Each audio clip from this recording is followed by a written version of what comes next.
पदाचा मालक, 43 पदाचा सूत्रधार भगवान जगद्गुरु दत्तात्रय प्रभू यांच्या असीम कृपेने पुण्यनगरी आपल्या वाडी मुक्कामी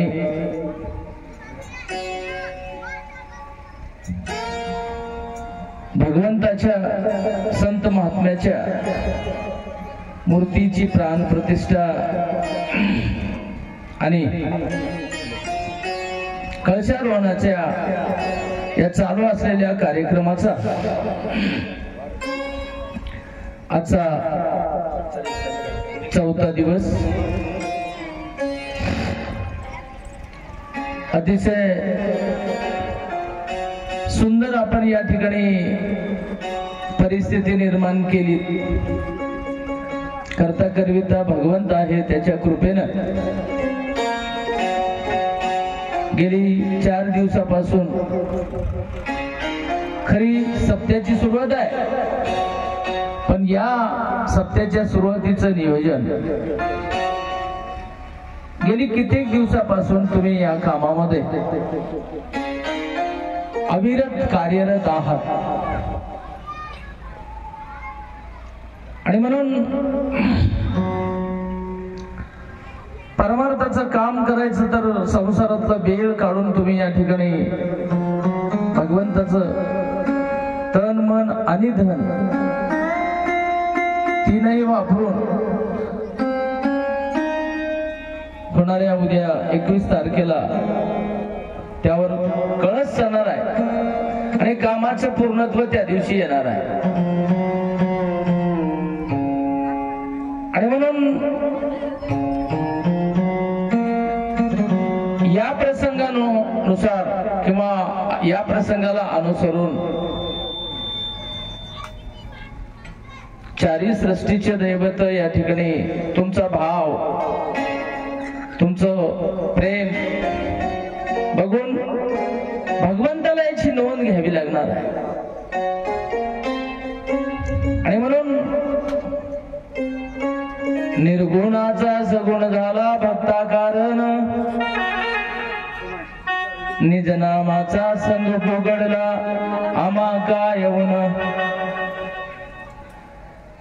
43 पदाचा मालक ज्ञान भक्ती वैरागी घेऊन या ठिकाणी भवाब्दीमध्ये तळमळ करीत असलेल्या जीवाला तारून नेण्यासाठी वाट पाहे शुद्ध लक्षणीचा राव आमची वाट बघायलाय आणि त्याचं गिराईक आम्ही होणं हेच आमच्या भाग्याची पूर्ण काष्ट आहे, पराकाष्ठ आहे। आणि म्हणून खरंच तुमचंही भाग्य आणि आमचंही भाग्य फळाला येण्याची ही लक्षणाची सुरुवात आहे। आणि म्हणून अशा ह्या निमित्तानं या चालू असलेल्या दत्तकथेचा 4था दिवस कालच्या दिवशी आपण दत्तप्रभूचा निसीम भक्त रुचिक ऋषीची जी कथा बघितली,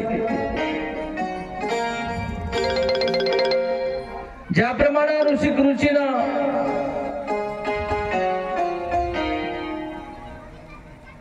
प्रपंचामध्ये पडून कार्य पूर्ण केलं आणि काम करत असताना रुचिक ऋषीला काही अडचणी बी आल्या, पण त्या अडचणीला सामोरं जाऊन भगवंतावर विश्वास ठेवून तपश्चर्या शेवटी करून 12 वर्षाची भगवंताला प्रसन्न करून घेतलं। आमचा एका विश्वास त्याच्यावर जर बसला ना, विश्वासम फलदायकम अविश्वासम प्राणघातकाः असं म्हटलं। आपण जर त्याच्यावर विश्वास ठेवला तर त्या विश्वासाचं फळ आपल्याला नक्कीच मिळते, पण कुठेही विश्वास विश्वास ठेवायचा नाही, त्याच्या अगोदर सत्य शोधायचं. सत्य शोधल्याच्या नंतर त्याबद्दल पूर्ण विचार करायचा आणि नंतर विश्वास ठेवायचा. हे करत असताना मला साधू संतांची संगत करून गुरुची सुद्धा गरज लागते आणि त्यांच्या सल्ल्यानं त्यांच्या मार्गदर्शनानं आम्हाला हळूहळू हळूहळू शेवटच्या अनुभव प्रचितीवर यायचं आहे. आणि ज्या दिवशी आम्ही अनुभव प्रचितीवर जातो ना महाराज, त्या दिवशी खालच्या तीनही प्रचित्या गळून पडतात. आणि ही सगळी गुरुभक्ताची, दत्तभक्ताची, आनंद भक्ताची, नवे नवे जगातल्या सगळ्या देवदेव करणाऱ्या लोकांची एकच इच्छा आहे की प्रत्येकाला अनुभव प्रचितीपर्यंत पोहोचायचं आहे. मग आता कुणी पहिल्या टप्प्यावर आहे, कुणी दुसऱ्या टप्प्यावर आहे, कुणी तिसऱ्या टप्प्यावर आहे आणि जो चौथ्या टप्प्यावर गेलाय त्याला असला आहे म्हणून सांगायची सुद्धा आवश्यकता भासणार, त्याची सुद्धा गरज वाटणार. असे काही तुरळक लोक. आनंद जीवाचा, जीव आनंदाचा संबंध मुळीचा विरळा जाणे, त्याचा संबंध असणारा, कळवून घेणारा, याची सत्यता पडताळणारा एक विरळा आहे म्हणजे महाराज. बाळगीर महाराज म्हणतात एक विरळा आहे, कुठं तरी आहे. आणि म्हणून त्या यादीमध्ये आमचं नाव यावं. भगवंताचा भक्त या यादीमध्ये आमचं नाव यावं आणि भगवंत आमचा सखा व्हावा. जितने तारे गगन में होय उतने शत्रु क्यों न होय. हे समाज जीवन असताना, जीवन जगत असताना जितने तारे गगन में होय उतने शत्रु क्यों न होय. एक रघुराज कृपा करे तो बाल न बाका हो. भगवंताची जर कृपा झाली महाराज तर आपल्याला पूर्ण इति कर्तव्यता मनुष्य देहाची पूर्ण करता येते. आणि भगवंताची कृपा व्हायला सुद्धा पूर्वीच पुण्य लागते. आणि म्हणून 60,000 वर्षाचं वय झाल्यावर सुद्धा ऋषिक ऋषीला लग्न करावं असा आदेश मिळाला आणि मिळालेला आदेश भगवंताचा आहे असं त्यानं मानलं. आणि म्हणून प्रपंचामध्ये किंवा संसारामध्ये आम्ही करीत असलेलं काम ही भगवंताची मर्जी आहे म्हणून आम्ही ज्या दिवशी करतो त्या दिवशी ते कार्य भगवंतापर्यंतच पोहोचते. पण आमचा समज मी करतो म्हणून व्हायलाय असा जर झाला, करतेपणा आपण आपल्याकडे जर घेतला तर मग आपल्याला चुकली यावर मग फेरा पडेल. आणि म्हणून आपलं एकदा वर्म चुकलं की आपल्याला नक्कीच पुढचा फेरा पडणार. आणि म्हणून फेरा पडू नये असं वाटत असेल तर वर्म चुकू देऊ नये याकडे आमचं सूक्ष्म नजर आमची लागते. अशीच आपण सुंदर काल ऋषिक ऋषीची कथा बघितली.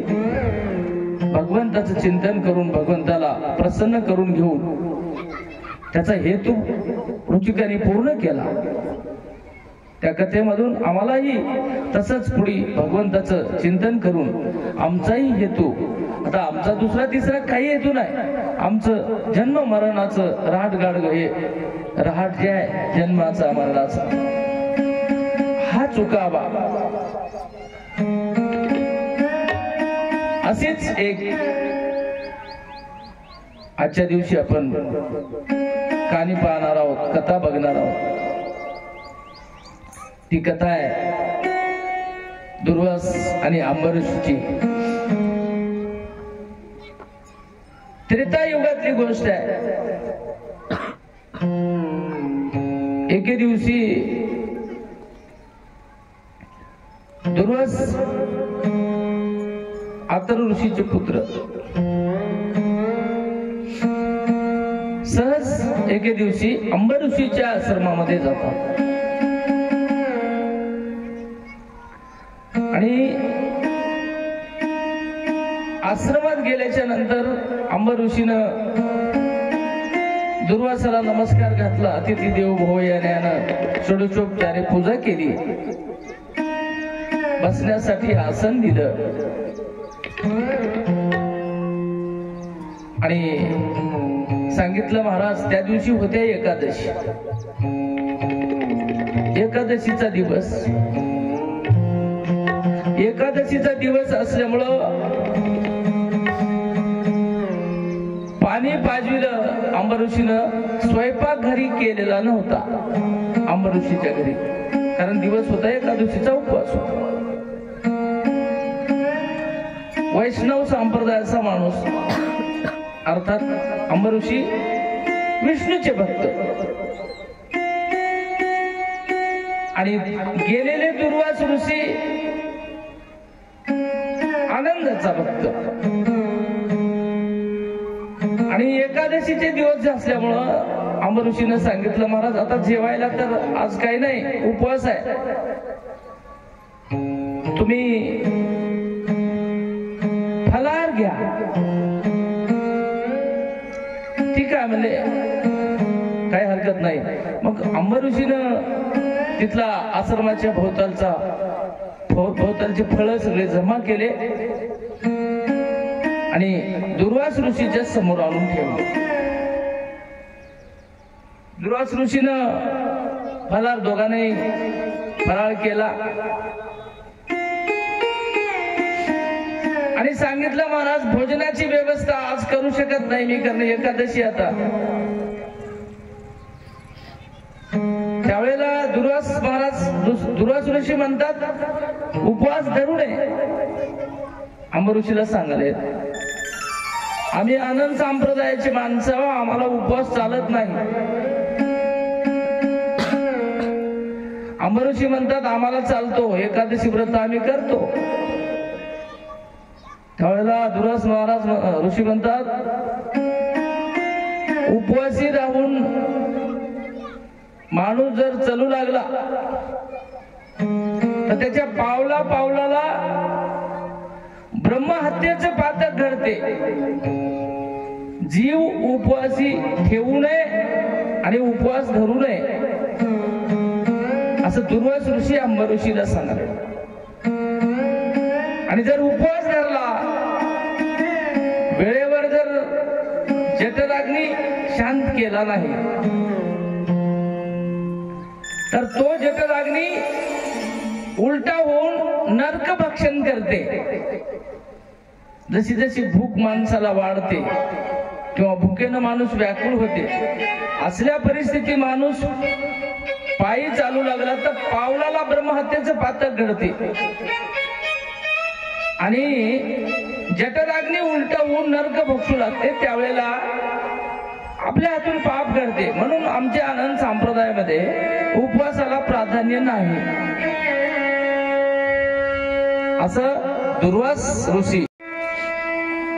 त्यावेळेला अंबरीषीने सांगितलं ठीक आहे, काय हरकत नाही, समजून घेतलं आणि सांगितलं तुम्ही आजच्या दिवस मुक्कामाला थांबा आमच्या आश्रमामध्ये. उद्या सकाळच्या पारी द्वादशी सोडून पुढचं मार्गक्रमण करा. मान्य केलं दुर्वासानं आणि त्या दिवसाचा मुक्काम पडला. आणि रात्रभर दोघांमध्ये अतिशय सुंदर असा भगवंताबद्दलचा विषय ठेवून चर्चा झाली. आणि मग थोडीशी डुकली घेतली सकाळी द्वादशी सोडायच्या लगेच ब्रह्मप्रहरात उठले आणि स्नानाला गेले. दुर्वास ऋषी बाजूला नदीवर स्नानाला गेले. अंबर ऋषीनेही स्नान केलं आणि उपवास सोडण्याच्या अर्थात स्वयंपाकाची तयारी केली.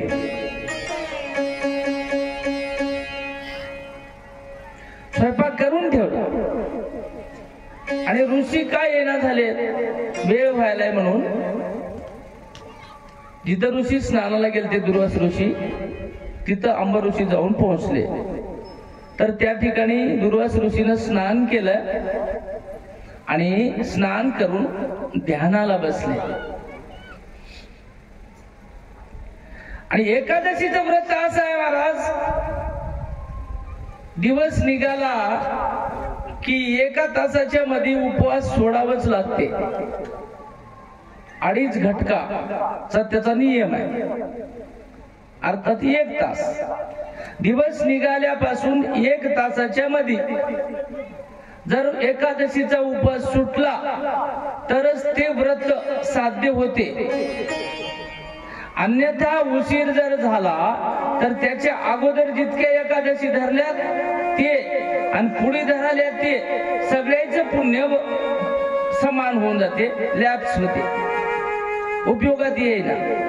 हे व्रत जितकं कडक आहे एकादशीचं, याच वेळेत जर उपवास सुटला तर केलेलं व्रत पदरी पडते, त्याची फलश्रुती मिळते.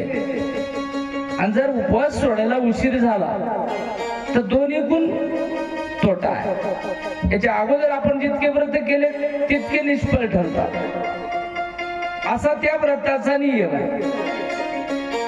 आणि मग या नियमाला डावळू नये म्हणून अंबर ऋषीनं काय केलं, उपवास सोडायची वेळ झाली, सूर्य वर आलाय, 2 घटका संपल्या, 2.5व्या घटक्यामध्ये समय प्रवेश करायलाय. अंबर ऋषीला पेच पडला, काय करावं आता. महाराजाला समाधीमधून उठवावं तरी पाप लागते आणि दुर्वास ऋषीला सोडून आपण उपवास सोडाव तरी संस्कृतीत येत नाही, आपण ठेवून घेतलंय. संकटात पडले अंबर ऋषी, काय करावं विचार केला आणि बुद्धी सुचली नंतर की असं करावं म्हणले, एक तुळशीचं पान तोडावं आणि त्यावेळेला तुळशीचं पान जरी ग्रहण केलं तरी एकादशीचं व्रत सुटते, म्हणजे नियमानुसार उपवास सुटते. आणि मग दुर्वास ऋषीचं ध्यान विसर्जन झाल्याच्या नंतर दुर्वास ऋषीला घेऊन जेवण करा, म्हणजे दोन्ही काम आपले साध्य होतात असं वाटलं अंबर ऋषीला. त्यावेळेला हा विचार मनोमन केला अंबर ऋषीनं आणि लगेच तुळशीचं पान तोडलं आणि आपलं व्रत सोडलं आणि पुन्हा महाराजापाशी येऊन बसले दुर्वास ऋषीपाशी. दुर्वास ऋषी ध्यानाला बसलेले फक्त अंबरीशाला दिसू लागले, पण दुर्वास ऋषी हे काय करते तेच बघू लागले.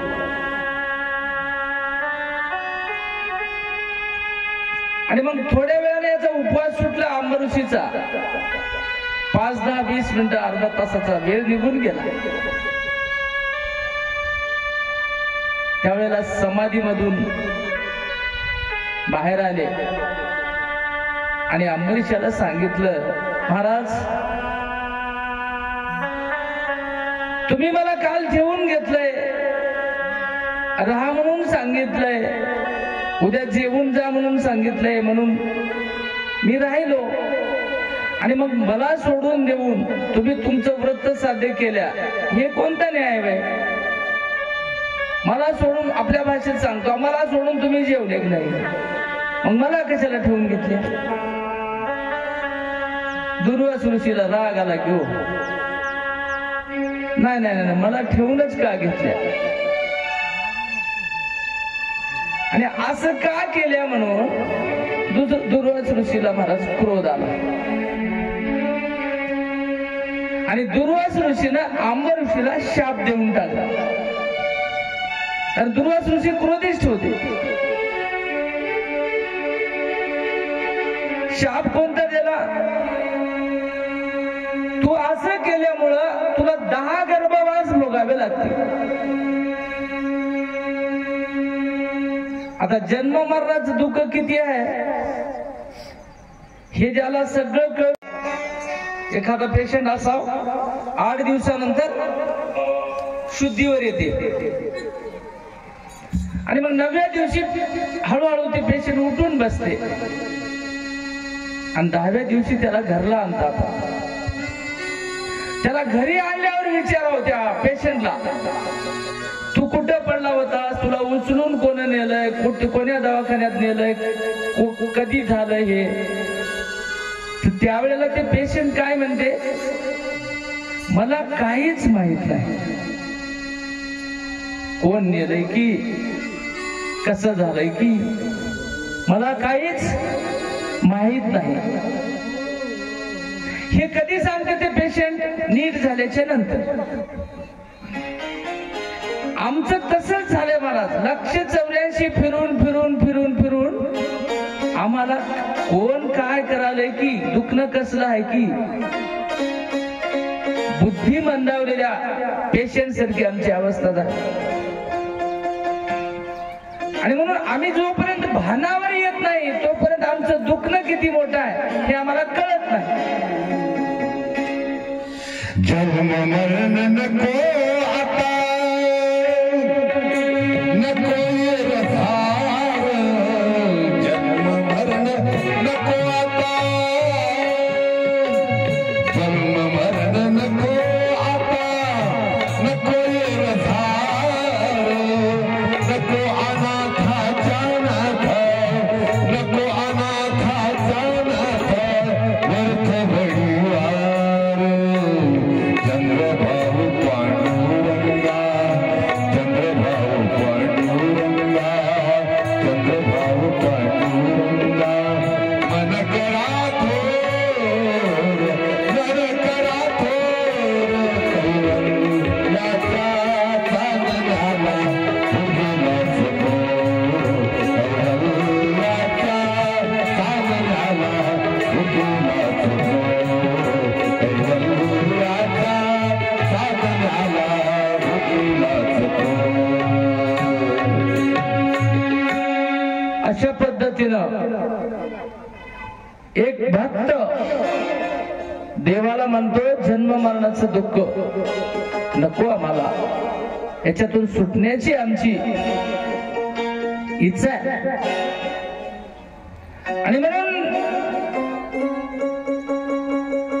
दुर्वास ऋषीनं आंब ऋषीला शाप दिल्यामुळं आंब ऋषीला फार भयानक दुःख झालं. गलती छोटीशी झाली पण त्याची शिक्षा मात्र फार मोठी मिळाली.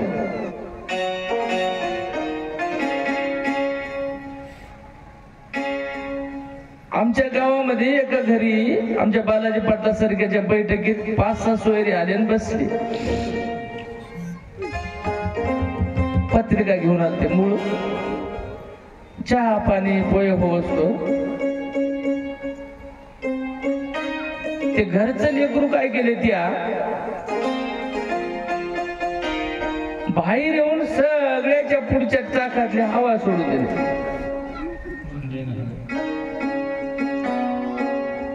आणि निघून गेले. 3 गाड्या होत्या. ते लेकरू यायच्याकडे बघायला आता सोयरे केव्हा बाहेर निघतात म्हणून. आणि मग चहा पाणी झाल्यावर सोयरे जायच्या वेळेला निघाले. पुढे बघतात सगळ्याचे पुढचे टायर हवा गेलेली दिसली. एक जण म्हणलं, भगवान पाटील गाडी तुमची पंक्चर झाली. ते भगवान पाटील म्हणलं, माहीत झाली तुमची दिसाली. तिघाच्याही गाड्या हवा सोडून ते यायला कुठं माहित आहे. हे एकूण एकाला कस काय पंक्चर झाल्या, एकट्या 3 गाड्या कस काय पंक्चर झाल्या. चर्चा करायला तर ते लेकरू येऊन यायच्या पुढे येऊन हसालय. त्याला म्हणले बा तू का हसालास. मला लई आनंद होते म्हणला गाडीची हवा सोडून दिली. ते काय म्हणाले, मला एवढा आनंद होते म्हणाले, हवा गाडीतून जाऊ लागली की मला लई मोठ्यानं आनंद होते म्हणाले. हसाले ती लेकरू. दृष्टांत संपला. पण सिद्धांत असा आहे, त्याच्या छोट्याशा आनंदासाठी पंक्चरची दुकान जवळ नाही. ज्याच्या घरी आले त्याला पश्चाताप, ज्याला जायचंय त्याला पश्चाताप. मला म्हणायचं हे आहे की छोटीशी गलती पण आम्हाला त्रास खूप देऊन जाते. आणि संसार करीत असताना आम्हाला हे याच भान ठेवायचं. मग गलती छोटीशी जरी झाली, एक सुंदर दृष्टांत आमचे बालाजी पाटील बी सांगतात बघा. एका बाईनं, बामणाच्या बाईनं आमच्या कुंड्याच्या बाईकडे बघलं. खूप मोठा दृष्टांत आहे, छोटा सांगतो तुम्हाला. ते बाई करू लागले पुरणाच्या पोळ्या. आमची कुंड्याची बाई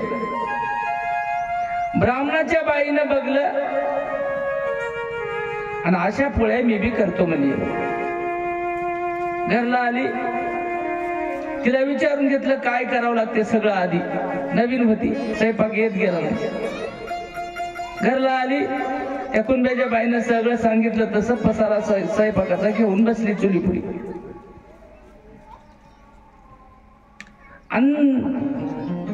रोटी कराली. 5 बाऱ्या रोटी केली तिनं, रोटीच होईना. परेशान झाली बाई. मग देखत त्या कुंड्याच्या बाईनं 10 रोट्या केली म्हणली 2 मिनिटात बोलत बोलत. आणि मला सकाळपासून झटालो रोटीच का होईना. पुन्हा हे बाई तिला जाऊन म्हणली, बाई तू काल मला सगळं पद्धतशीर सांगितले, कुठलीच गोष्ट कमी नाही, सगळं कंप्लीट केलंय, तरी मला रोटी होईना आली, करायच ना झाले. ते कुंड्याची बाई म्हणली चल घरला आणलं तिला. आता बस म्हणली करायला. काहीच बोलली नाही ना. तिनं बसली, रोटी सुरू केली लाटायला. कुंड्याची बाई म्हणली अशी रोटी केल्यावर कशी येईल म्हणली. तिनं म्हणली काय झालं. तिनं पूर्णाच्या उंड्यात पिठाचा उंडा घालून रोटी करू लागली. आता मला सांगा, पूर्णाच्या उंड्यात पिठाचा उंडा घालून जर रोटी लाटलं, दुनियामुळेच तो रोटी होईल काय म्हणून. बाई म्हणली ते असं न उंडा तेच होय म्हणली. आता या पिठामध्ये पिठाच्या उंड्यात पूर्णाचा उंडा घालून लाटावं लागते तर रोटी होते. बाकी सगळं बरोबर आहे म्हणली, पण एवढंच चुकाले म्हणली. कुंड्याची बाई म्हणली जेवढं चुकाले तुला वाटालंय म्हणली, जरासं चुकाले, उग जरासच आहे, पण त्याची शिक्षा पूर्ण फुटून चालय म्हणली तुझं पुरं. असलंच आहे आमचं बी. दृष्टांत संपला. पण सिद्धांत असा आहे, चूक आमची छोटीशीच आहे. पसारा सगळा तेच होय. पसारात काही बदल नाही. पीठ तेच होय, पुरण तेच होय, सगळं तेच होय. पण एकीची गलती झाली आणि एकीनं सोयीनं केलं. फरक आमचा इथंच व्हायला. याच पसाऱ्यामध्ये भगवंत ज्याने शोध आलाय की नाही, त्याला जर काय केल्यानं काय करावं लागते हे ज्याला कळालंय त्याची रोटी होती. आम्ही खूप प्रयत्न करालो पण आमची रोटीच होईना. संसारामध्ये काय होईना तर आमचं असं व्हायलंय, आम्ही पूर्णाच्या उंड्यात पिठाचा उंडा घालावं, सगळं आमचं उलट व्हायलंय. आणि म्हणून छोटीशी गलती झाली अंबरीषाची आणि अंबरीषाला दुःख झालं, खेद करू लागला. आणि विष्णूचा भक्त असल्यामुळं भगवान विष्णूची प्रार्थना त्याने केली. देवा आता तुझ्याशिवाय मला गत्यंतर नाही. आणि विष्णूचा परम भक्त भक्ताचे आता प्रकार खूप पडतात. परमभक्त होता, लगेच अंबरीशाचा धावा ऐकून भगवान विष्णू हे दासनी जन्मो जन्मीचा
तुझ्या दासाच्या दासाचा.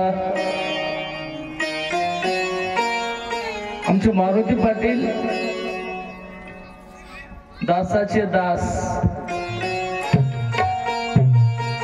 जगमित्राची सेवा जरी आमच्यानं घडली तरी आम्हाला मूळ परमात्म्यापर्यंत जाता येते. दासाच्या दासाची जरी भक्ती घडली किंवा त्यांच्या भक्ती करणे म्हणजे त्यांनी ज्या मार्गाचं आम्हाला मार्गदर्शन केलंय, ज्या ज्या गोष्टीचा उपदेश केलाय, त्या उपदेशानं आम्ही चालणं म्हणजे त्यांच्या उपदेशानं चाललो. आणि म्हणून जन्मोजन्मीचा तुझा दास आहे, माझी करुणा ऐक.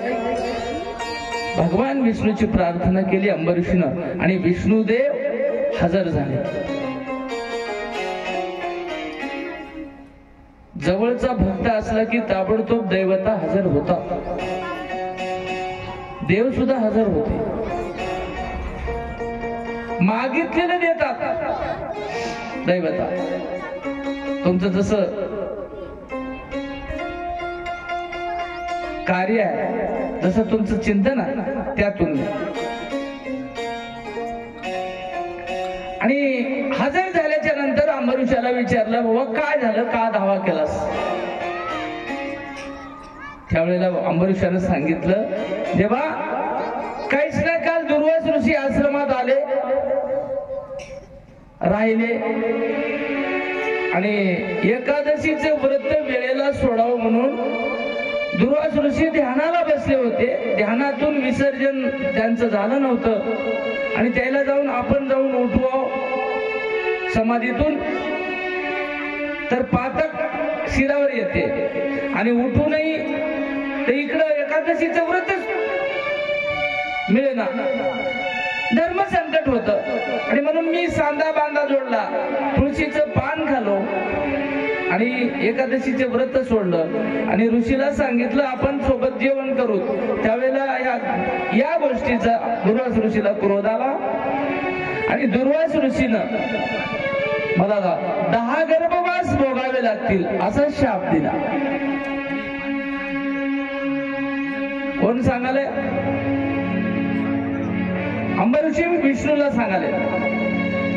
त्यावेळेला विष्णू भगवंतानी अरे अरे अरे अरे, मग आता काहीच नाही देवा, मला या गर्भवासातून सोडवा, शापातून मला मुक्त करा. त्यावेळेला भगवान विष्णू अंबरीषाला म्हणले, कोण ते व्रतच एखादी वेळेस बिघडलं असलं तर तुझं काय बिघडत होतं? व्रताला माफ करायचं माझ्या हातात होतं. समजा बिघडलं, वेळेवर सुटलं नाही, अवेळी सुटलं, तर त्याच्यातून तुला त्याची उणीव भरून काढण्याची जिम्मेदारी माझ्याकडे होती. विष्णू म्हणाले, तेच सुटलं असतं तर जमलं असतं.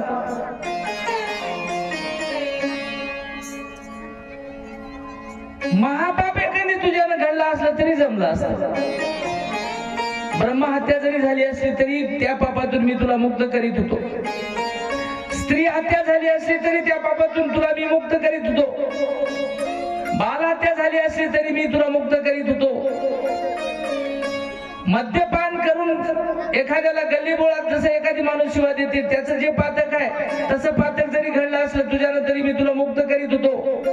मांस भक्षण केल्याचं पाप जरी घडलं तरी तुला मुक्त करीत होतो. परदारागमन केलेलं पाप जरी तुला लागलं असलं तरी या सगळ्या पापातून, खूप पाप सांगितले, या सगळ्या पापातून मी तुला मुक्त करीत होतो. पण ऋषीने दिलेल्या पापातून मला मुक्त तुला करता येईल. दुर्वासन भगवान विष्णूनं अंब ऋषीला सांगितलं, कारण ऋषीचा शाप इतका मोठा अवघड आहे, त्याच्यातून मुक्त करण्याची ताकद माझ्यात सुद्धा नाही. मग आता पर्याय काय करावं? मला तर त्रास सहन होईना द्यावा.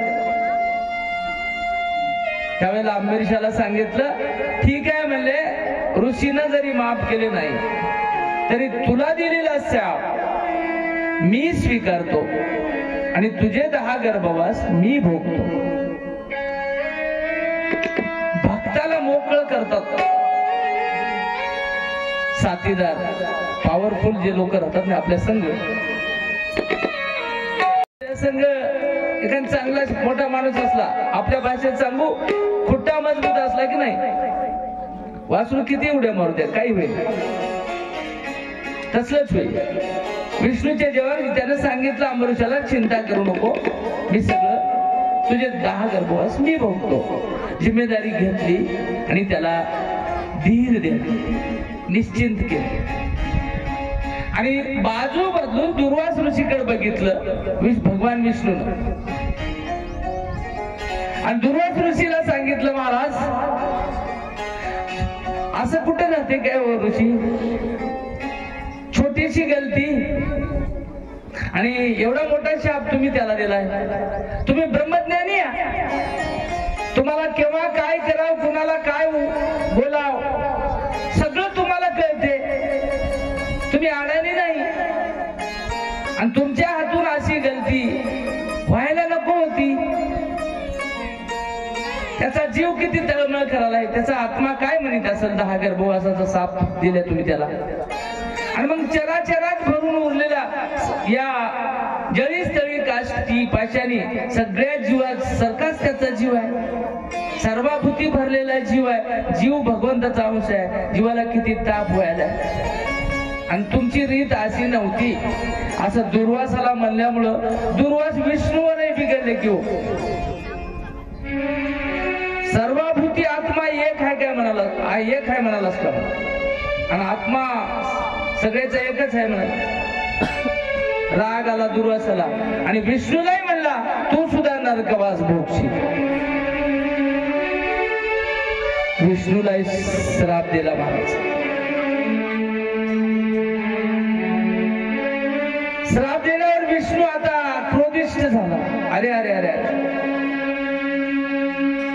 आलंय अंबरीषासाठी आणि पदरी पडले यायचे आता. त्यावेळेला विष्णूला क्रोध आला आणि हातातलं सुदर्शन जे होत सोडलं, अंबरीषाचा कनवळा म्हणून दुर्वास ऋषीवर सोडलं. आता चक्रही आलेलं बघितलं, चक्राचं काम काय हो, त्याला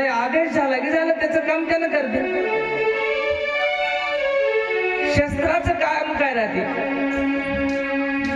आपलाच इळा किंवा आपलीच कुऱ्हाड गलती झाल्यावर आपल्याच पायावर बसते का दिवस. शास्त्राला ते मालक होय, मला यानं तयार केलंय, मला यानं विकत घेतलंय, ते कोणालाही लागते, त्याचा धंदाच होय. शास्त्र सोडल्याबरोबर सुटलं महाराज, सुटलं आणि दुर्वास ऋषीच्या पाठीमागे जायला सुरुवात केली. चक्र आलेलं दुर्वास ऋषीनं बघितलं आणि दुर्वास ऋषीनं डोक्याच्या जटा सोडल्या आणि जमिनीवर आपटिल्या आणि धावत सुटले दुर्वास ऋषी. आता मला हे चक्र वाचू दे ना, मला मारल्याशिवाय राहीना असं समजिले दुर्वास ऋषी आणि पळू लागला. चक्र मागे लागालय म्हणून स्वर्ग मृत्यू पाताळ तीनही ताळ दुर्वास ऋषी फिरू लागले.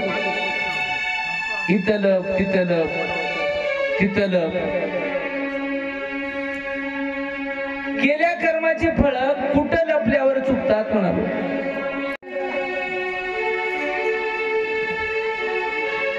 जे पेरलंय तेच उगवते आणि म्हणून तुम्ही कसंही करा, जे करसाल की नाही तसं भोगावंच लागते.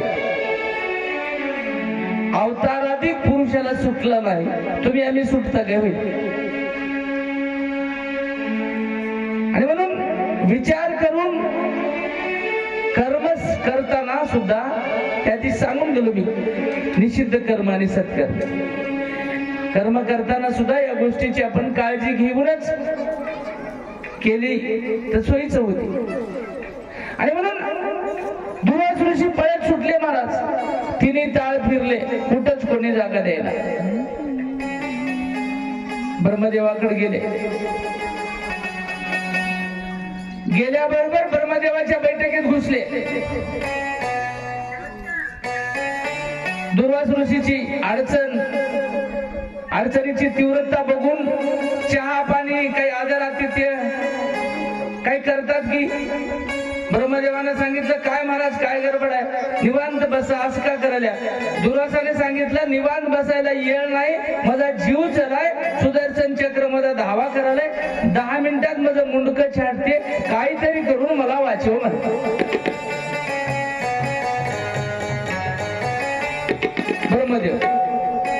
ब्रह्मदेवानं बघलं अशी अडचण झालेला सगळा नमुना ब्रह्मदेवाला दुर्वास ऋषीनं सांगितला.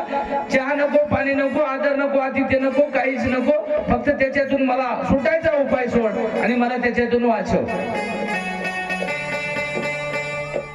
ब्रह्मदेवानं सांगितलं महाराज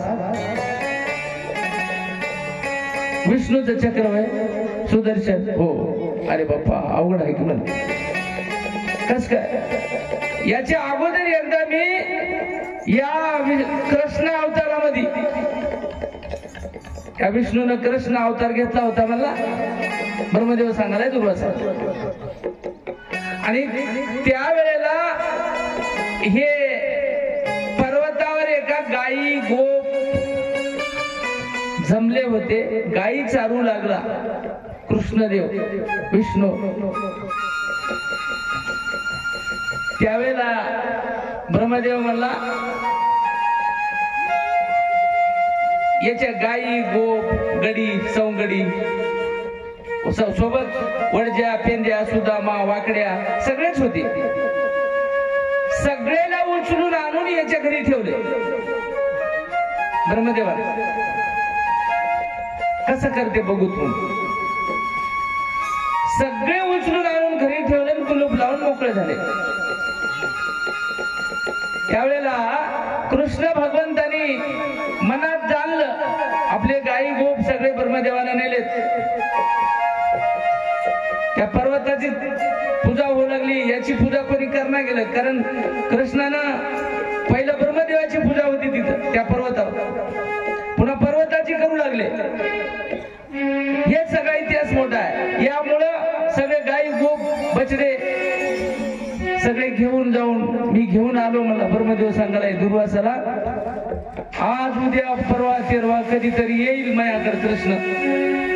मग आमचे गाई वासर तुमच्याकडे हाता आलेत का इकडं सगळे कोणा नेलेत की आणि आम्ही किती दिवस झालं उडकाल्या आणि तुमच्याकडे दिसले काय म्हणून कृष्ण येईल असं वाटलं ब्रह्मदेव. मी असंच म्हणालो म्हणला बरेच दिवस झालं ते गाई गोप वासर सगळे माझ्या घरातच होता अजून आलं नाही मला. त्यानं दुसरेच तिकडे तयार केले आणि मला आलेला गर्व फुटलाय म्हणला. आणि ते वासराचं अजून तसंच आहे. गाई गोप मी आणलेले जशाला तसेच हात त्यानं काही इकडे आला नाही मी काही त्याच्याकडे गेलो नाही. त्यानं दुसरेच तयार केलेत मला. मी जितके आणले तितके तिथे दुसरे तयार झालेत. त्याच्यामुळं भगवान विष्णूकड जायला तुमच्या सुदर्शन चक्राबद्दल मला आता तोड नाही गड्या म्हणला. दुर्वासाला कोण म्हणाले? ब्रह्मदेव. त्याच्यामुळे तुम्हाला आलेलं संकट तुम्हालाच निवारण करावं लागते. अरे बापरे, ज्या कामासाठी तुमच्या पासून धावत आलो आता काम होईना म्हणल्यानं काही इलाज नाही ना असं म्हणाले ते. अरे बापा मारते की म्हणून पुन्हा तिथून उठले. पळता भुई थोडी.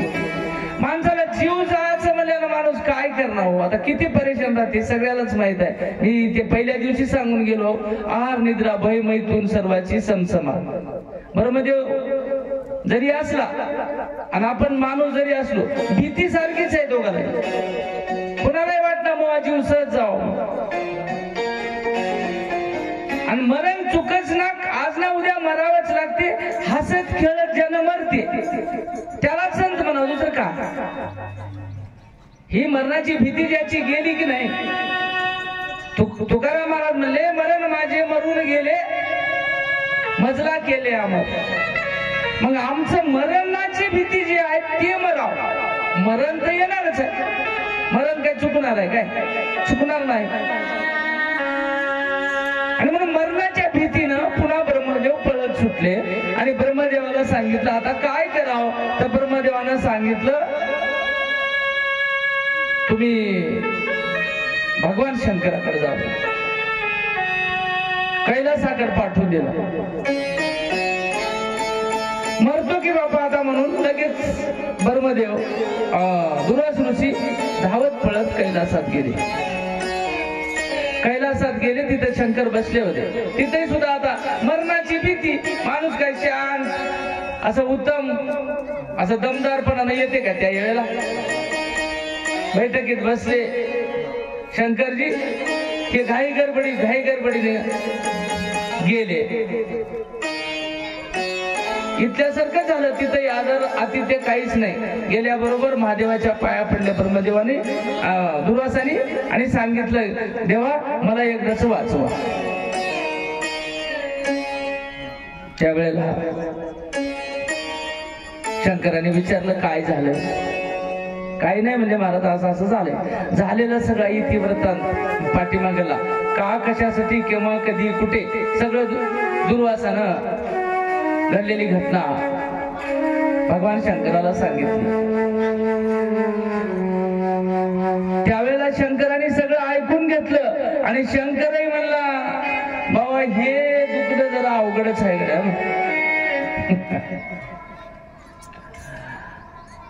काय पेशंट डॉक्टर पैसे नेऊन डॉक्टरना म्हणावं पैसे किती दिल्या तरी जरासं अवघडच आहे हो म्हणलं की माणसाचा जीव कसा करते. आपण काय करता पैसे किती लागू द्या हो पण आमच्या एकदाच तात्याला वाचवा एकदाच बघा. डॉक्टर अशा परिस्थितीत काय म्हणते पैशाचा विषय नाही मी प्राणाची बाजी लावून काम करतो पण शेवटी नशीब तुमचं आणि पैसे किती जरी मोजल्या तरी दुखणं अवघडच आहे हो असं म्हणलं डॉक्टरनं की आपण समजावं पेशंट घरला जायला. तसलाच नमुना इथं व्हायला. महादेवापाशी गेल्या महादेवाने सांगितलं तुम्ही बघा दुर्वाची तळमळ करायला पण दुखणं अवघडच आहे. कस काय हो विष्णूपाशी जायला मला बी तोड नाही.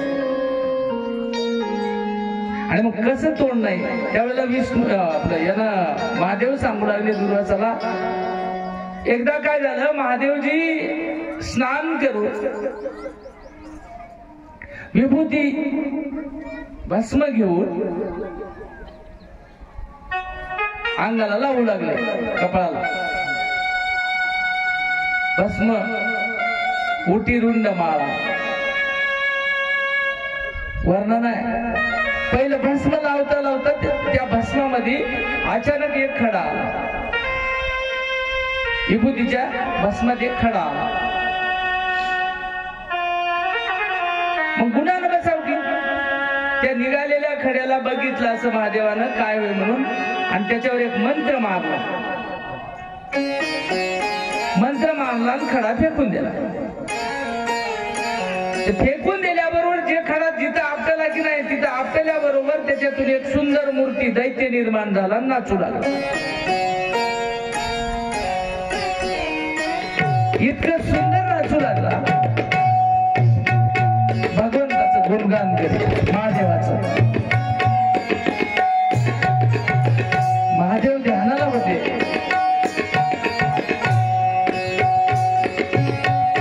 ध्यान करता करता देवाचं चिंतन करायला ते असू.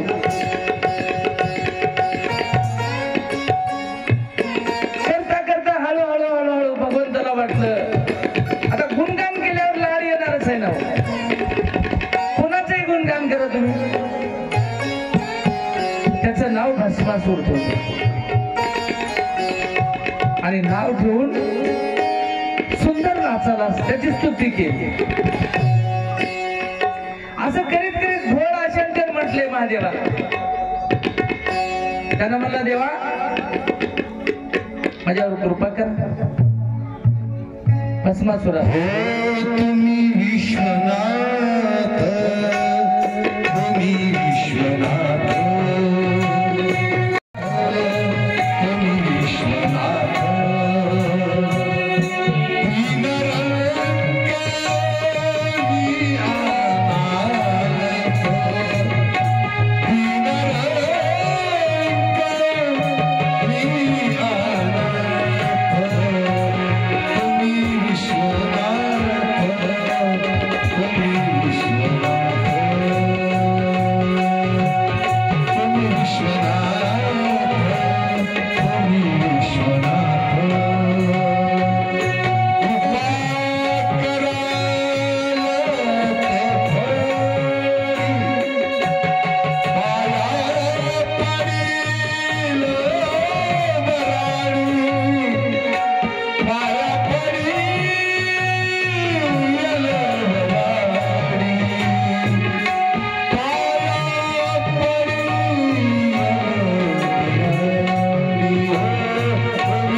दीन रंग अनाथ.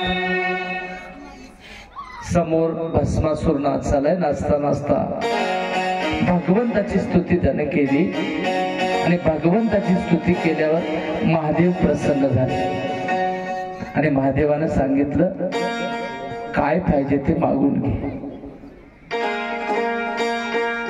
त्यावेळेला भस्मासुरानं सांगितलं, महाराज काहीच नका, मला एक असा वर द्या. कसा वर द्या? मी ज्याच्या डोक्यावर हात ठेवीन त्यानं भस्म झाला पाहिजे. हे वर मागण्याच्या पाठीमाग भस्मासुराची काय इच्छा होती? कशामुळे मागला हा वर? हे तयार भस्मासूर नाचू लागलं त्यावेळेला महादेवासोबत पार्वती अर्धांगी जी बसली होती, त्या पार्वतीकडे बघून या भस्मासुराला वाटू लागलं, या संन्याशाला, या जोगड्याला एवढी मोठी सुंदर बायको काय करायची असेल. भस्मासूर म्हणाला, आणि या इतकी सुंदर बायको मला राहावं असं वाटालंय भस्मासुरा. आणि हे वर याच्यासाठी मागलाय, मी हात डोक्यावर ठेवील त्याचं भस्म व्हावं, याच्या मनात इच्छा आहे. महादेवाकडूनच वर घ्यावं आणि महादेवाच्याच डोक्यावर हात ठेवावा, महादेवाला भस्म करावं आणि पार्वती आपल्या ताब्यात घ्यावं. किती मोठा डाव करायलाय म्हणून. गोड बोलून माणसं दीडीनं पैसे देऊन शेजारच्या 1.5 एकर घेतात. आमच्या इकडचं सांगा, तुमच्या इकडे डाव असा करतात, बोलायला तर खूप गोड, पैशाची अडचण तीव्रता वाढून देतात. 10 जणांकडून जमा करून आणलो म्हणून सांगतात. सगळा खेळ करून उद्देश काय राहते, त्याचं 1.5 एकरचा सद्भर याच्या नावानं करायचं. पण नीती महाराज आम्हाला माफ केलेल्या कर्माची फळं भोगावंच लागणार. आणि त्यावेळेला पार्वतीवर डोळा ठेवून यानं वर मागितला भगवंताला, आणि भगवान मला वर असा द्या, मी ज्याच्या डोक्यावर हात ठेवी तो भस्म झाला पाहिजे. महादेवानं सांगितलं तथास्तु. दिला वर दिल्याबरोबर नाचू लागलं आनंदात. आणि नाचता नाचता नाचता महादेवाच्याच डोक्यावर हात ठेवायची प्लॅनिंग भस्मासुराची महादेवाच्या लक्षात आली. अरे हे डाव याचा वय म्हणले, याचा डोळा बसलाय, पार्वतीसाठी हे एवढ्या प्रयत्नात आहे. आणि म्हणून सुंदर नृत्य करता करता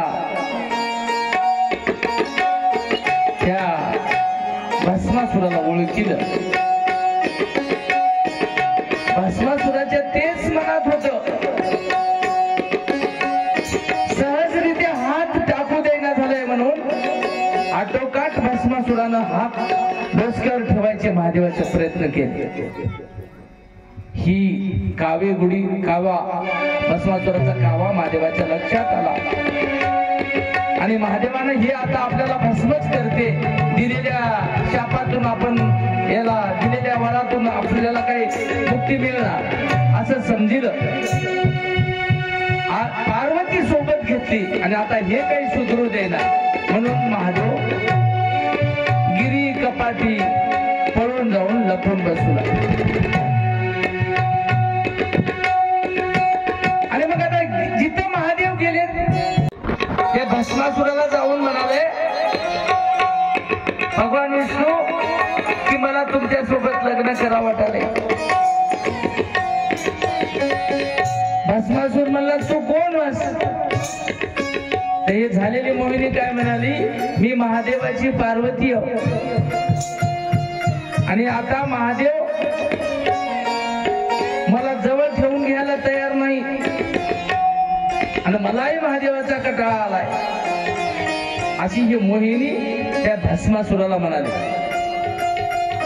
आणि दिसायला मूळ पार्वतीपेक्षा अजून स्वरूपान रूप घेतलंय महाराज. मोहिनी जगामध्ये पहिल्या क्रमांकाचं सुंदरतेचं रूप मोहिनीचं.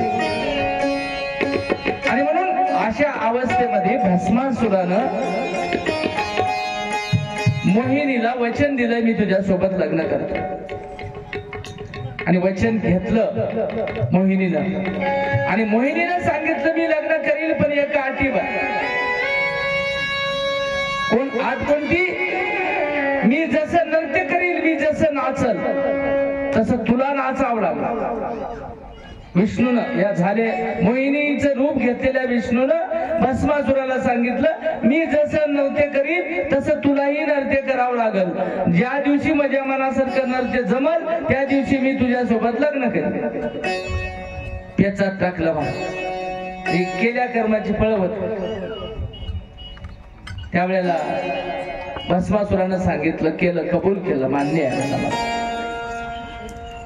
मान्य आहे, हो ठीक आहे. सुंदर मोहिनी नाचू लागली आणि नाचता नाचता मग हे पाय इकडं महादेवाचं नृत्य त्या ठिकाणी करू लागले.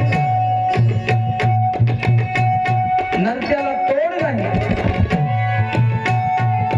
त्यावेळेला ज्याप्रमाणे मोहिनी करू लागली तसं भस्मासूर करू लागले. टप्प्याटप्प्यानं टप्प्याटप्प्यानं टप्प्याटप्प्यानं मोहिनी त्याला आपलाच हात आपल्या डोक्यावर ठेवील इथं आणायचंय त्याला. हळूहळू हळूहळू आधी पाय टाकीत, पाय टाकीत, कंबर हलवीत, पुन्हा भुजा उडवीत, पुन्हा हाताचे इशारे करीत करीत करीत करीत करीत करीत महाराज त्याला शेवटच्या टप्प्यात नेलं आणि भस्मासुराचा स्वतःचाच हात स्वतःच्याच डोक्यावर ठेवायला लावला आणि भस्मासुराला भस्म करून टाकलं.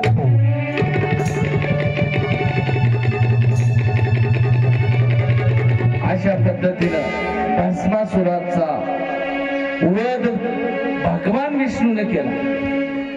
म्हणून दुर्वासाला शंकर म्हणाले, मला त्या काळामध्ये मला विष्णूनं मोहिनीचं रूप घेऊन माझ्या पार्वतीला, आता तिथून पुढे खूप मोठी कथा अजून मोठी आहे. हे विष्णूची आई पुन्हा महादेव मागे लागतात. हे कामाचा विषय पुढे जाऊ दे, आपल्याला तिकडे जायचं नाही. पण विष्णू काय सांगाले ना दुर्वासाला, अशा प्रसंगामध्ये भस्मासुराची नजर पार्वतीवर गेल्यावर मला विष्णूनं मोहिनीचं रूप घेऊन या प्रकरणात सोडविलंय. म्हणून मी सुद्धा विष्णूचा शर्मिंदा आहो, मला तिथं जायला तोड नाही. आणि म्हणून विष्णूचं चक्र तुझं तुलाच शेषाकडे जा, तुमच्या संकट निवारण होईल.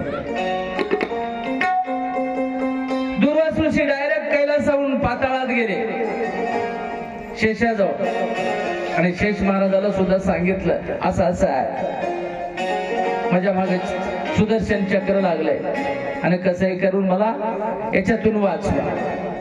शेषाने सांगितलं, बाबा आमचं कद्रू आणि विंतेचे सुत, कद्रूचे हे साप नागपुळी होय आणि विंतेचे गरुड होय. तुम्ही ज्याच्याकडे मला पाठवायला की नाही. शेष काय म्हणाले दुर्वासूशीला, विष्णूकडे आम्ही जात होत्या पण आमच्या सापाच्या जातीला गरुडाचं भेव आहे म्हणे. विष्णू बसून कशावर आहे?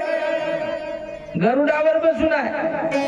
हे एक कारण. आणि माझा नागज्योत म्हणजे नागमणी विष्णूनं काढून नेलाय मला पहिलं, त्याच्यामुळे मला तिथं जायला तोड नाही. आणि गरुडापाशी सापाची जात गेल्याबरोबर त्याला खपना म्हणला. उगाच्या उगा उठ कळी बस पटकोळी नको, मयानं नाशीला आणू नको, मयानं ते संकट निवारण होईना म्हणला. मग अरे बापरे, आता माझा घामच फुटला. मरणाची भीती महाराज, काय मरणाची भीती. ब्रह्मादिकाला सुद्धा हे ताप आहे. आम्हाला किती ताप होत असत. आम्ही ब्रह्मदेवापेक्षा, ब्रह्मदेव तरी जास्त मरणाला भिलाय, आम्ही भीना मरणार. ईदभर धुऱ्यासाठी मरायला तयार व्हायलेत माणसं. मरणाची भीती नाही आम्हाला. आम्ही कशासाठी आलो, का आलो, काय करायला लागलो, काय करायचं आहे, मी कोण आहे, कुठून आलो, या गोष्टीचा विचार नाही. माणसाचा जन्म सुंदर आम्हाला मिळालाय पण आला तसा चलाय, उपयोग काहीच होईना झाला. सगळं आम्हाला हे सप्तव्यसन, 18 दोषानं, मायेनं, ममतेनं, भूल, भ्रांती, हे सगळ्या गोष्टी आम्हाला फिट बसलेल्या. आणि म्हणून घाबरला दुर्वास. आता काय करावं? त्यावेळेला शेषानं सांगितलं, तुम्ही काय करा, तुम्ही विष्णूकडेच, ज्याचं चक्र होईल ना, इलाज सांगायला डॉक्टर. आता काहीच पर्याय नाही. ज्यानं चक्र सोडलंय त्याच्याकडेच जा आणि त्याला जाऊन हातापाया पडा की बाबा एकदाच माफ कर आणि मला या संकटातून काढ. तुम्ही असं विष्णूला म्हणा आणि हे संकट निरसन नको म्हणता होती. मार्ग दिला शेषाला. खरं की विश्वासात बसणं महाराज. ठीक आहे. लगेच तिथून शेषापासून दुर्वास ऋषी महाविष्णूकडे आले. इथं जिथून गेलते की नाही तिथं आले आणि विष्णूला सांगितलं, विष्णू देवा, एका दुष्टाचं रक्षण करण्यासाठी माझ्यासारख्या ब्रह्मज्ञानी माणसाची हत्या करता तुम्ही? एवढं पातक कुठं भोगणार? आणि सज्जनाचं रक्षण करणं, दुष्टाचं हनन करणं तुमचं ब्रीद आहे. तुम्ही दुष्टाला सोडून दिल्या आणि सज्जनाच्या मागे लागल्या. आपल्या भाषेत गाईचा चारा उचलून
लावण्याची खाणे वर्णन केलं महाराज विष्णूचं आणि सांगितलं, देवा असं केल्यावर जमत नाही, कसं तरी करा, माझी लाज राखा. पायाचा मी दास दत्तार जी ऐकावी, पतित पावना दीन दयाळा माझी लज्जा राखावी. महाभक्त तारिले कीर्ती मी ऐकितो, म्हणून देवा पायापासी अर्जी मी करीतो. म्लेंच राजा हीन जातीचा नामे उतरिला, मजविषयी कैसा बाप्पा विसरत ना पडला. या अर्जी सारखं दुर्वासानं भगवान विष्णूकडे विनंती केली की देवा, हे तुमचं कृत्य बरोबर नाही, मला एकदा माफ करा आणि मला याच्यातून सोडवा, तुमचं सुदर्शन चक्र मागं घ्या. त्यावेळेला विष्णूने सांगितलं, महाराज सुदर्शन चक्र तुमच्यावर सोडलेलं नव्हतं, तुमच्यासाठी सोडलेलं नव्हतं. सुदर्शन चक्र सोडले अंबरीशासाठी. त्याचा कन्वळा म्हणून तुमच्या पाठीमागे लागलंय. त्यावेळेला दुर्वासाने सांगितलं, विष्णूने सांगितलं, तुम्ही मला माफ करण्याच्या पेक्षा तुम्ही त्याच्याकडे जा. कोणाकडे? अंबरीशाकडेच जा आणि अंबरीशाला सांगा, बाबा गलती झाली, मी बोलू नाही, बोललो, एकदाच मला माफ करा आणि तुमचं तुम्ही मिटून घ्या. 25 वर्ष कोर्टात केस चालली महाराज. कोणाची? नवरा बायकोचीच. आणि 26व्या वर्षी कोर्टानं निकाल दिला. 27व्या वर्षी नंबर 1चं घर बांधून गोड गोड बोलून राहू लागले. शेजारी म्हणले, पहिलं तर असं राहिल्यावर जमत नव्हतं काय म्हणून. दृष्टांत संपला, पण सिद्धांत असा आहे की गेलेली वेळ फुकट इतकं फिरून पुन्हा तिथंच यायचं असेल तर हे माग घडविलंय कशाला? त्यावेळेला दुर्वासाने पर्याय नव्हता मला. काय पर्यायच नाही. त्यावेळेला विष्णूने सांगितलं तुम्हाला त्याचा ताप आलाय, तुम्ही जा अंबरीशाला म्हणा असं असं झालंय, असं असं चक्र मागे घ्या. ठीक आहे. दुर्वास पुन्हा अंबरीशाकडे गेले आणि अंबरीशाला सांगितलं बाबा हे विष्णूचं चक्र तुझं विष्णू ऐकित, विष्णूला सांग माझ्या पाठीमागे लागलेलं चक्र काढून घे म्हणाव, नाहीतर माझा जीव जाणार आहे. त्यावेळेला अंबरीशानं सांगितलं तुम्ही चिंतन कोणाचं करता? दुर्वासाला सांगितलं तुम्ही कोणाचं चिंतन करता? त्यावेळेला दुर्वास महाराज म्हणले मी आनंद संप्रदायाचा माणूस आहो, मी आनंदाचं चिंतन करतो. आनंदाचं चिंतन करता, तुम्ही ज्याचं चिंतन करता त्याचं तुम्ही चिंतन करा म्हणले. आणि त्यावेळेला आनंद आनंद देवदत्त आनंद, आनंदाचं पारा, आनंदाचं भजन, आनंदाचं स्मरण, आनंदाचं चिंतन. आनंद सद्गुरु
पद्धतीनं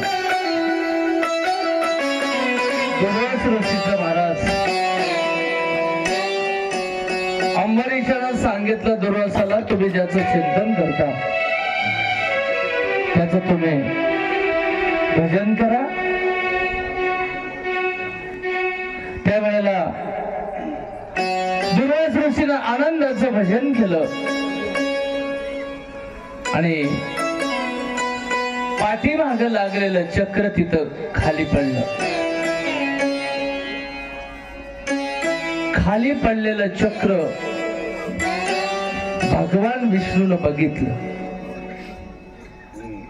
आणि आनंदाच्या भजनाची महती एवढा पॉवर, कारण ही पहिलीच अनुभव आहे. विष्णूला वाटलं नव्हतं असं होईल.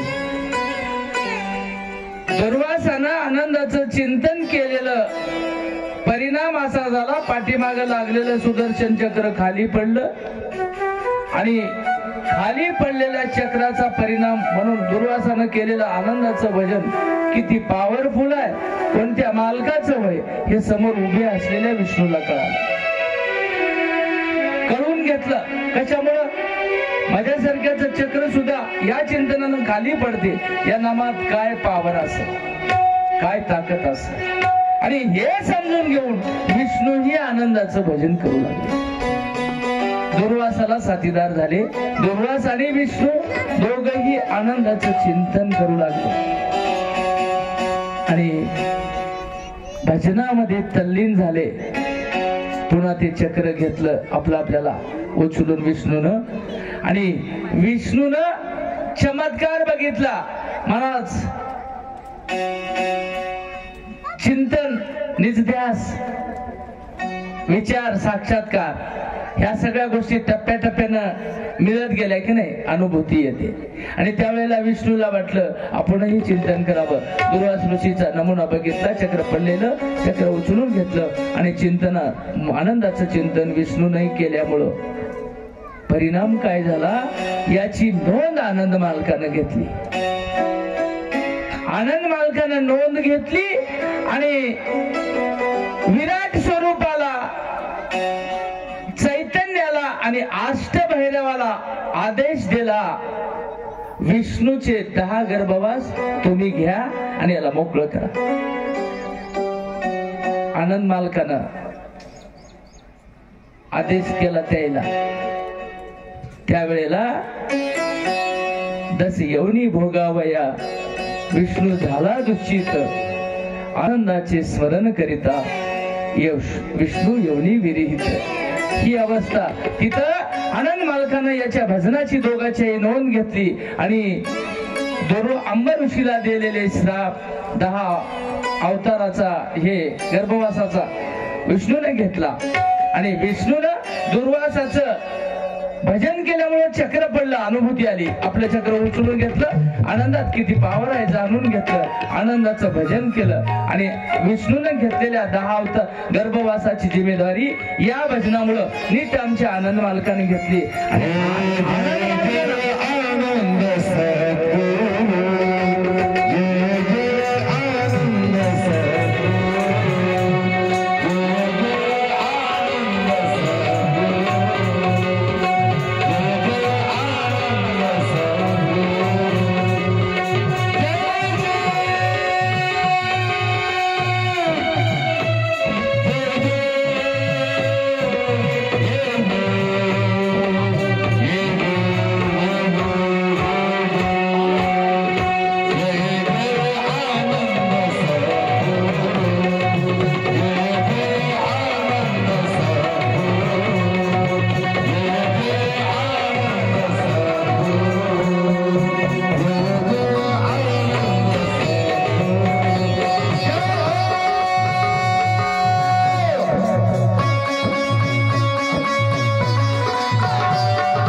यांच्यावरली पीडा टळली आणि मत्स्य कच्य वराह नरसिंह वामन परशुराम राम श्रीराम कृष्ण कलंकी हे जी वेदांतांनी आम्हाला विष्णूचे 10 अवतार होतो म्हणून सांगितलंय, पण सिद्धांताचं मत आहे महाराज ते मत विष्णूचे अवतार नव्हत, ते विष्णूचे अवतार वेदांत म्हणते होतो बरोबर, पण सिद्धांताचं मत आहे आनंद मालकाच्या आदेशानं भैरवानी ते अवतार घेतले.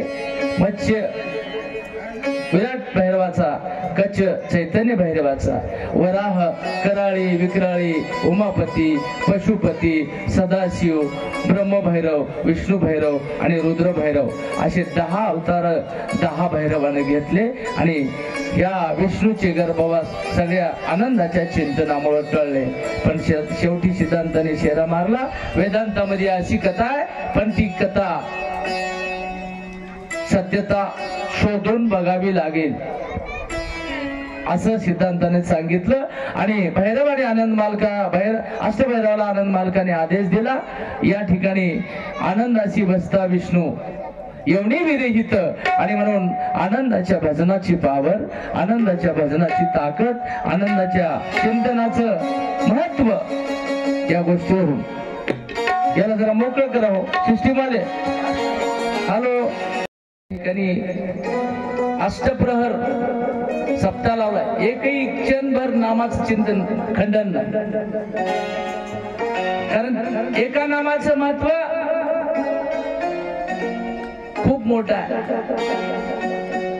आणि म्हणून सर्वांनी या ठिकाणी तरुण जायचे असेल, आम्हाला आलेल्या जीवाचं सार्थक करायचं असेल तर आनंदाचं भजन करा. मोठमोठे इंद्रचंद्र देव ब्रह्मादी करोणी संशयाची श्रेणी छेदी ना, उघडे परब्रह्म सद्गुरूची मूर्ती पूर्वी ती आरती शिष्याची. आणि म्हणून मोठमोठे अधिकारी जीव दैवत चारी सृष्टीचे आनंदाचं चिंतन करतात, भगवान जगद्गुरु दत्तात्रय प्रभूचं भजन करतात. आणि म्हणून सामान्य जीवानं, तुमच्या आमच्यासारख्या जीवानं भावाब्दीमध्ये अनादी काळापासून आम्ही जे दुःख भोगवलं जन्म मरणाचं, त्यामधून आम्हाला सुटायचं असेल तर आम्हाला केवळ आनंदाच्या भजनाशिवाय पर्याय नाही.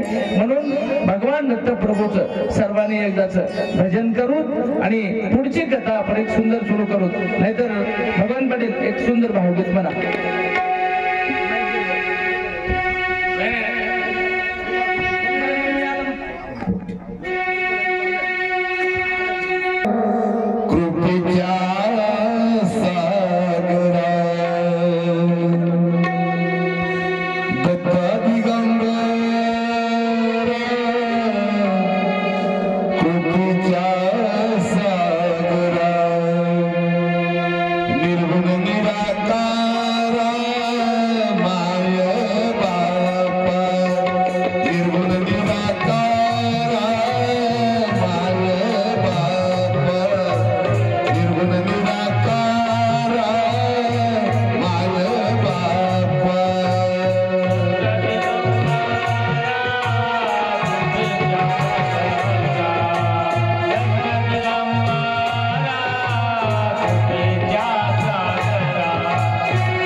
त्याच्याशिवाय आम्हाला पर्याय नाही. आमचा मायबाप तो आहे आणि त्याचं चिंतन करून मूळ अधिष्ठानावर गेलेल्या भक्तजनाची कथा आपण पाहतो. अशा पद्धतीनं दुर्वास आणि अंबरीच्या इतिहास आपण बघितला. अशीच एक सुंदर कथा आपण पुढची कुठले तरी संत महात्मा आलेत. मला एक आता सूचना मिळाली, कुठले तरी महाराज आले, वर आहेत, येणार आहात. आल्यावर त्यांचं सुद्धा एक अर्धा तास प्रवचन होणार आहे. माता भगिनी पुरुष मंडळी कृपया कुणी उठू नका. महाराजांचं प्रवचन झाल्याच्या नंतर पंक्तीचं नियोजन आहे असं आम्हाला आता सूचना मिळाली आणि येतील. आता वर चहा पाण्यासाठी थांबलेत. नाव काय मला अजून कळालं नाही, पण असं पुढचा प्रोग्राम इथपर्यंत आलाय आणि म्हणून श्रोते मंडळीला विनंती, पुढचं प्रवचन ऐकल्याशिवाय कुणी पंक्तीला बसायचं नाही. तर सज्जनो, गुजरात प्रांतामध्ये शिवपुरी नावाचं एक नगर होतं. हे लेकरो, त्या लेकराला बसवा दिलं. बसा रे खाली, बसा. गुजरात प्रांतामध्ये शिवपुरी नावाचं एक नगर होतं. त्या नगरामध्ये मांधाता नावाचा राजा राज्य करीत होता.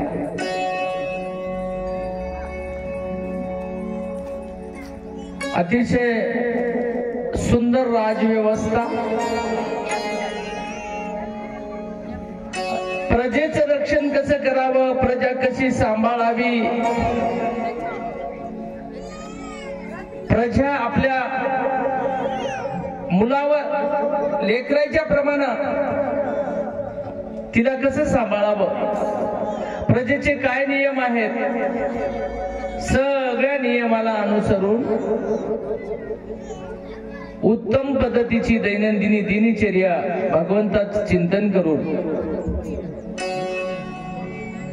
राज्य कारभार करणारा राजा म्हणजे मांधाता.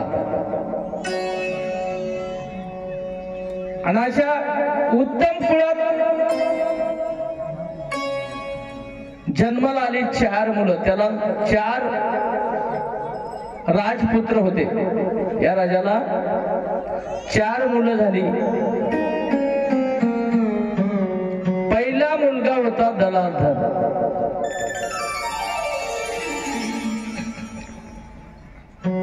दुसऱ्या मुलाचं नाव होतं मुचकुंद. तिसऱ्या मुलाचं नाव होतं महाप्रताप आणि चौथा मुलगा होता वीर शंकू. मांधाता नावाच्या राजाला अशी 4 मुलं होती. सुंदर संस्कृत घराणा, भगवंताचं चिंतन करून राजव्यवहार राजपद सांभाळणारा राजा. सुरुवातच अशी घराण्याची चांगली असली की महाराज पुढची पिढी सुद्धा अतिशय सुंदर घडते. शुद्ध बीजा पोटी फळे रसाळ कोमटी. किंवा प्रसाद म्हणे एका बीजाकारा पोटी आणि फळे येते कोटी आवी भाज्य. चांगले फळ यायला बी झाड चांगलं पाहिजे आणि चांगल्या झाडाची निगाही चांगली व्हायला पाहिजे. तसंच आहे मला, पूर्वीचं पुण्य पाहिजे, पूर्वीचा ठेवा, पूर्वीचं सुकृत पदरी असल्याशिवाय संतती चांगली निर्माण होत नाही. आज आम्ही काही घर असे बघितले, काही माणसं असे बघितले कोणा लोकोटे जाणे नाकड सोहेला नास्तिक